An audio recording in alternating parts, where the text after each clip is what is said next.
هدفی من ئەوەیە کە تەنها ئەو سەربازە سزا نەدرێ. هەدفی من ئەوەیە بەڕاستی یەک ئەو کەسانەی کە بڕیاریان لێداوە کە بەو جۆرە داڵسوکەوت لەگەر هاوڵاتێکی مەدەنی بکاتن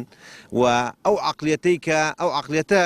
ئیجراءاتی لەگەڵ بکرێەوە ببێتە ڕادا کە بەو جۆرەی پەروەردەی کردووە هێزێکی سەربازی یان کەسێکی سەربازی بەو جۆرەی تەعدا لە خەڵکی بکاتن لە جیاتی ئەوەی بچێتن لە سنوورەکە پارێزێ و داعشمان لێ پارێزێ بێتن ڕێگری لە جوتیارێکی کورد بکاتن لە ناوچەکە و بەو جۆرە دەستدرێژی بکاتە سەر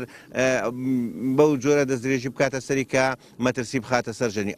ژیانی. ئەوەی من دەمەوێ سزادان و محاکەمەکردنی ئەو عەقڵیەتەیە کە بەو جۆرەی پەروەردەی کردووە و محاکەمەکردنی ئەو کەسانەیە کە بڕیاریان بەو سەربازە داوە ئینجا دێنە سەر ئەو تەسەڕفەی وەکو شەخسی کە ئەو جوندیە بەو جۆرە بزانین ئایا ئەو هۆکار چییە کە سەربازێک دێتن